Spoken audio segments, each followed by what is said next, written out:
ایک قوم جو ذلت کے گھڑے میں گر چکی تھی، نہ سردار تھا نہ کوئی امید، موضوعاتی طور پہ لوٹا تابوت سکینہ اور ایک غیر متوقع بادشاہ کا انتخاب۔ صرف 313 مٹھی بھر سپاہی بامقابلہ تیوہگل جالوت کا ہزاروں کا لشکر، ایک گمنام چرواہا، ایک گوپن اور تاریخ کا سب سے بڑا مقابلہ۔ وہ فتح جس نے ثابت کیا کہ طاقت دولت نہیں، ایمان اور تقوی ہے۔ بسم اللہ الرحمن الرحیم۔ تمام دیکھنے اور سننے والے دوستوں کو پیار بھرا السلام علیکم۔ آج کی اس ایمان افروز ویڈیو میں میں آپ کو قرآن مجید کے ایک عظیم اور سبق آموز واقعے سے روشناس کرانے جا رہا ہوں۔ طالوت اور جالوت کی جنگ اور حضرت داؤد علیہ السلام کے پہلے جہاد کی حیرت انگیز داستان۔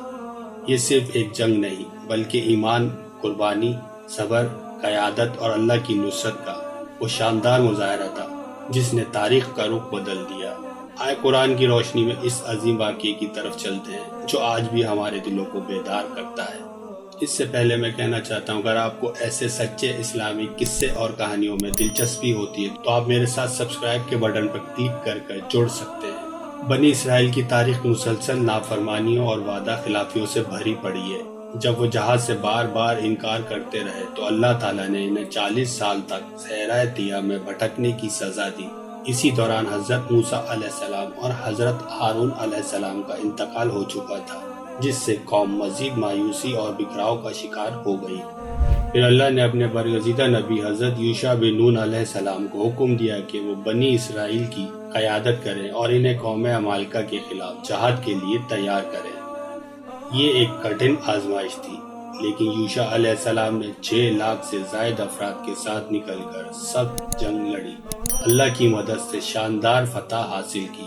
فلسطین، کنعان اور شام کے وسیع علاقے ان کے قبضے میں آ گئے اور یوشع علیہ السلام نے زمینوں کو 12 قبائل میں تقسیم کر کے عدل و انصاف کا نظام قائم کیا۔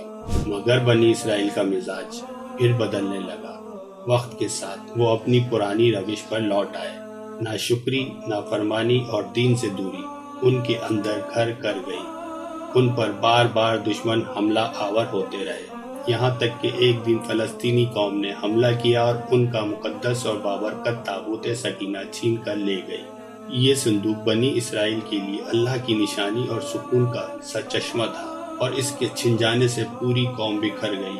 اب نہ کوئی نبی باقی تھا، نہ کوئی رہنما جو انہیں سنبھال سکتا۔ ایسے تاریخ وقت میں ایک نیک اور پرہیزگار خاتون کے ہاں ایک بیٹا پیدا ہوا جس کا نام شمویل رکھا گیا۔ بعد میں اللہ نے شمویل علیہ السلام کو نبوت عطا فرمائی اور انہوں نے بنی اسرائیل میں بیداری کی نئی روح پھونکی۔ ان کی پرتاثیر تبلیغ سے قوم میں کچھ حوصلہ پیدا ہوا اور انہیں حضرت شمویل علیہ السلام سے درخواست کی کہ ہمارے لیے ایک ایسا بادشاہ مقرر کرے جو ہمیں منظم کرے تاکہ ہم اللہ کے راستے میں جہاد کر سکیں اور اپنی عظمت رفتہ کو واپس پا سکیں۔ حضرت شمویل علیہ السلام نے انہیں خبردار کیا، اگر تم پر جہاد فرض کر دیا گیا تو ہو سکتا ہے تم لڑنے سے انکار کر دو کیونکہ تمہارا ماضی گواہ ہے۔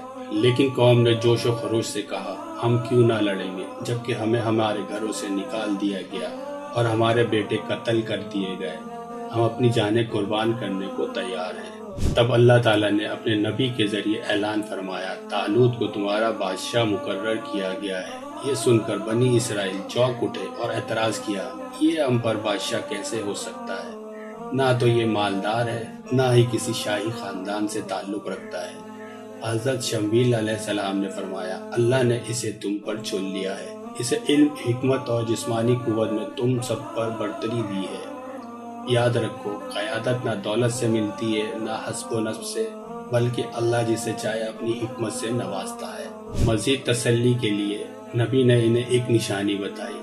اس کی بادشاہی کی سب سے بڑی نشانی یہ ہے کہ تمہارے پاس وہی تابوت سکینہ واپس آ جائے گا جسے دشمن چھین کر لے گئے تھے۔ فرشتے اسے اٹھا کر لائیں گے اور یہ تمہارے دلوں کے لیے سکون کا باعث ہوگا، اور واقعی ہی ایسا ہوا۔ تھوڑے ہی عرصے بعد تابوت سکینہ موزانہ طور پر طالوت کے دروازے پر لا کر رکھ دیا گیا، جسے دیکھ کر پوری قوم کا ایمان تازہ ہو گیا اور انہوں نے بالآخر طالوت کو اپنا بادشاہ تسلیم کر لیا۔ طالوت نے اپنی بادشاہی سنبھالتے ہی اللہ کے حکم سے جہاد کا اعلان کیا اور ایک بڑا لشکر تیار کیا۔ جب وہ اپنی فوج کے ساتھ میدان کی طرف روانہ ہوئے تو اللہ نے ان کا ایک سخت امتحان لیا۔ طالوت نے اپنے سپاہیوں سے کہا، آگے ایک نہر آنے والی ہے، جو اس سے جی بھر کر پانی پیے گا وہ میرا ساتھی نہیں ہوگا، اور جو نہ پیے یا صرف ایک چلو پانی لے وہ میرا ہوگا۔ یہ آزمائش ان کے ایمان اور اطاعت کو پرکھنے کے لیے تھی۔ اس آزمائش میں اکثر لوگ ناکام ہوئے اور نہر سے جی بھر کر پانی پی لیا۔ صرف 313 افراد ہی ثابت قدم رہے، جنہوں نے یا تو پانی نہیں پیا یا صرف ایک چلو لیا۔ اب یہی مٹھی بھر مجاہدین ظالم اور دوہگل جالوت کے لشکر کے سامنے تھے۔ بہت سے لوگ گھبرا گئے اور کہنے لگے، ہم اس کا مقابلہ نہیں کر سکتے۔ طالوت نے تسلی دی، اللہ کی مدد سے اکثر چھوٹی جماعتیں بڑی جماعتوں پر غالب آتی ہیں، بے شک اللہ صبر کرنے والوں کے ساتھ ہے۔ یہ وہ نازک وقت تھا جب جالوت کا غرور آسمان کو چھو رہا تھا اور کوئی بھی اس کے سامنے آنے کی ہمت نہیں کر رہا تھا۔ ایسے میں ایک نوجوان آگے آیا، حضرت داؤد علیہ السلام۔ وہ نہ کسی فوجی خاندان سے تھے، نہ ہی مشہور سپاہی، بلکہ ایک گمنام چرواہے تھے جو بکریاں چراتے تھے۔ لیکن جب انہوں نے جالوت کا تکبر اور اپنی قوم کی بے بسی دیکھی تو ان کے ایمان نے جوش مارا۔ انہوں نے طالوت سے درخواست کی، مجھے اجازت دے، میں اس ظالم کا مقابلہ کروں۔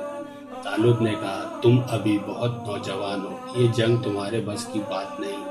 لیکن داؤد علیہ السلام نے جواب دیا، میں ریچھ اور شیر کا شکار کر چکا ہوں، اللہ میرا مددگار رہا ہے اور آج بھی وہی میرا محافظ ہوگا۔ داؤد علیہ السلام کے ایمان اور یقین کو دیکھ کر طالوت نے اجازت دے دی۔ حضرت داؤد علیہ السلام جنگ میں صرف ایک کوپن اور چند پتھر لے کر اترے۔ انہوں نے اللہ کا نام لیا اور جالوت کی طرف بڑھنا شروع کیا۔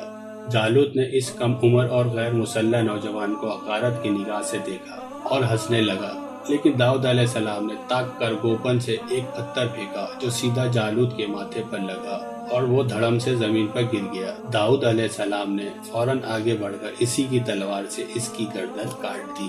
جالوت کی موت سے دشمن کا حوصلہ یکسر ٹوٹ گیا، جنگ کا پاسا پلٹ گیا اور اللہ نے ایمان والوں کو شاندار فتح فرمائی۔ اس عظیم کامیابی کے بعد اللہ تعالیٰ نے حضرت داؤد علیہ السلام کو بادشاہی اور حکمت بھی عطا فرمائی۔ طالوت نے اپنے وعدے کے مطابق اپنی بیٹی کی شادی داؤد علیہ السلام سے کی اور انہیں حکومت میں شریک کیا۔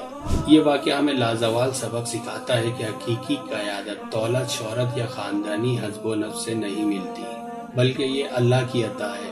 علم، تقوی، خلوص اور بے پناہ ہمت سے ہی حاصل ہوتی ہے۔ کامیابی صرف ظاہری طاقت یا کثیر تعداد سے نہیں، بلکہ صبر، اللہ پر کامل ایمان، راہ حق میں قربانی اور اس کی غیبی مدد سے حاصل ہوتی ہے۔ جب اللہ تعالیٰ مدد فرماتا ہے تو چند سچے اور باایمان لوگ بھی بڑے بڑے لشکروں پر غالب آ سکتے ہیں۔ اے اللہ، ہمیں بھی وہی ایمان، وہی صبر اور وہی قربانی عطا فرما جو داؤد علیہ السلام، طالوت اور ان کے ساتھیوں کے دلوں میں تھی۔ ہمیں حق کے راستے پہ ثابت قدم رہنے کی توفیق دے، آمین، اور ہر مشکل میں اپنی غیبی مدد سے نواز، آمین یا رب العالمین۔ ابھی تک کے لیے اس ویڈیو میں اتنا ہی، جلدی ملیں گے اگلی ویڈیو میں۔ اگر آپ اس طرح کی ویڈیو دیکھنا چاہتے ہیں تو چینل کو ضرور سبسکرائب کریں اور ویڈیو کو لائک اور شیئر ضرور کرنا۔ تھینک یو سو مچ، اللہ حافظ۔